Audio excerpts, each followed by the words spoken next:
Nós estamos aí trabalhando na conscientização, estamos com um trabalho juntos aí, na conscientização da necessidade da redefinição do Pacto Federativo. A distorção da Federação Brasileira tem a ver com este enfraquecimento das instituições, com o aumento da corrupção, com o aumento do fisiologismo, com o aumento do clientelismo, com a má utilização dos recursos públicos, que provém do passeio do dinheiro público da União para o Estado e para o município, pela falta de definição clara de atribuições, de competências de cada ente federativo e do que vai financiar essas atribuições e competências. Então, nós estamos num trabalho aí muito de conscientizar da necessidade de que uma reforma estrutural como essa, que é a redefinição da nossa federação, venha a acontecer.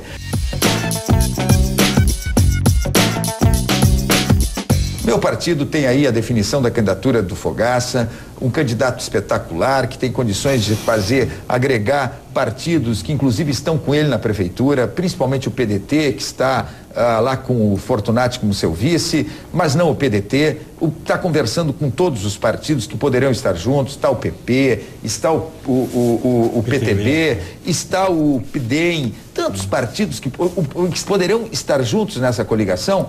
Eu acho que dentro desta construção da coligação é que deve acontecer a definição, inclusive, de vice e das candidaturas ao Senado. Então, eu não estou precipitando nada. Se for convocado para concorrer ao Senado, estou preparado. Acredito que seria um desafio novo.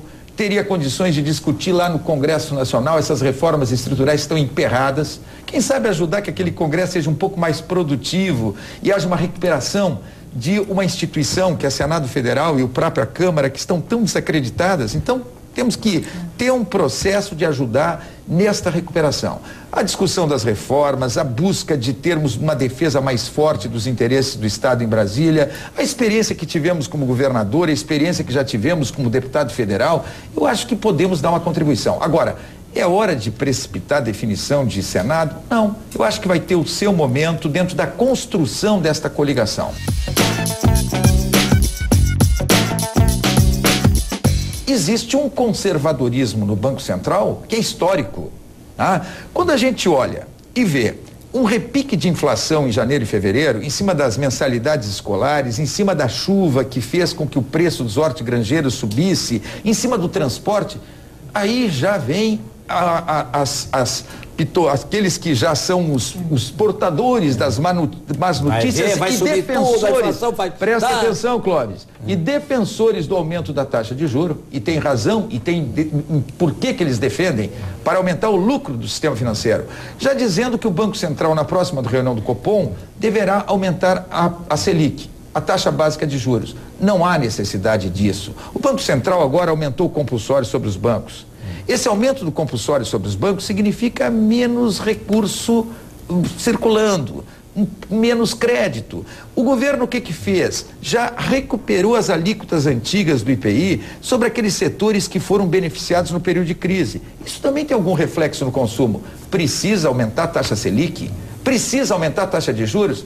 O indicador de hoje já diz que a inflação teve uma queda. Certo, Aquilo que se esperava. Quem defende aumento de taxa de juros, e quando a gente vê o boletim Focus do Banco Central, quem é que ele ouve? Os economistas ligados aos bancos.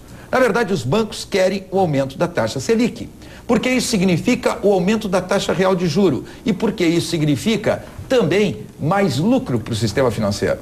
Mais custo para o governo rolar a dívida. 170 bilhões de reais o governo gastou o ano passado para rolar a dívida. 170 bilhões de reais. Para rolar dívida interna. 1 ponto percentual de aumento da taxa Selic é um absurdo o que representa e o que custa. Agora, tem gente que ganha com isso. E esses que ganham ficam já alardeando e pressionando para que na reunião do Copom do final do mês agora haja um aumento da taxa Selic, dizendo que se isso não acontecer, poderemos ter aumento de inflação. Aí começa. É bobagem.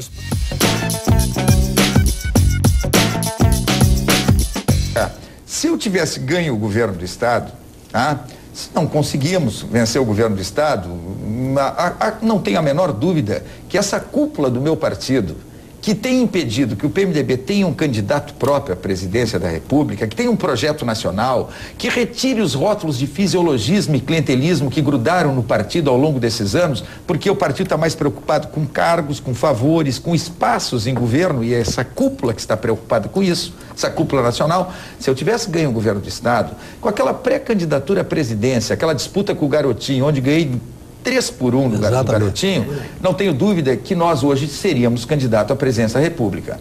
Mas o fato de não termos conseguido o resultado que esperávamos aqui no Rio Grande do Sul, jogou por terra essa possibilidade. Que o PMDB tem excelentes quadros. Pega um governador como o governador do Rio de Janeiro, Sérgio Cabral, um estado do Rio, está fazendo um bom trabalho, poderia ser um ótimo candidato ao governo. Tem vários governadores que poderiam assumir a candidatura ao governo.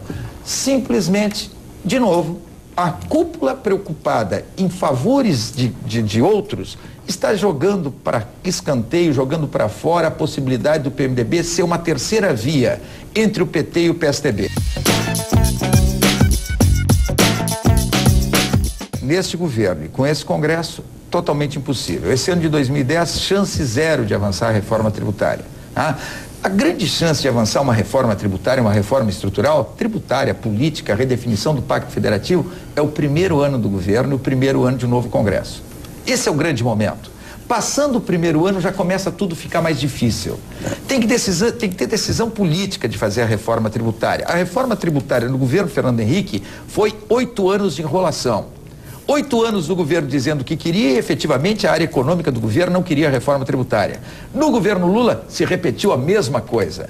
O governo tendo um discurso a favor da reforma, mas no fundo a área econômica, com medo de perder a arrecadação, trabalhando contra.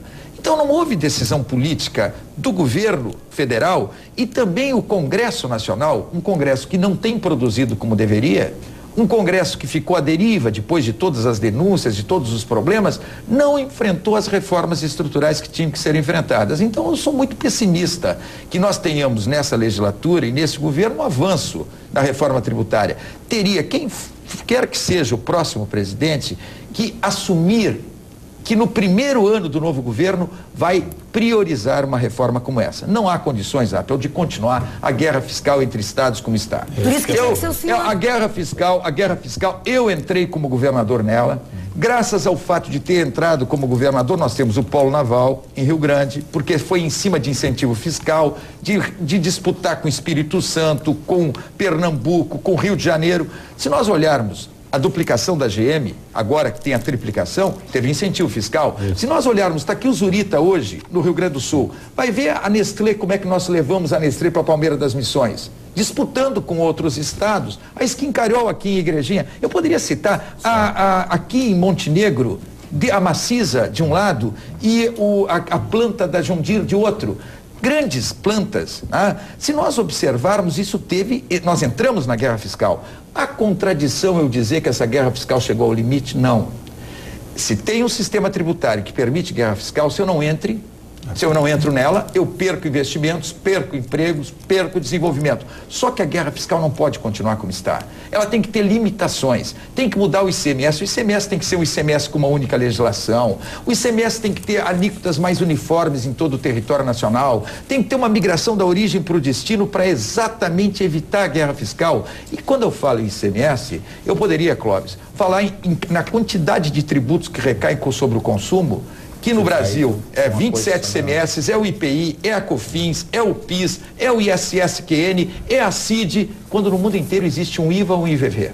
Então, essa simplificação, racionalização, buscando um sistema tributário mais eficiente e mais justo, não pode mais demorar, não pode mais tardar. E é a tarefa do próximo governo e do próximo Congresso.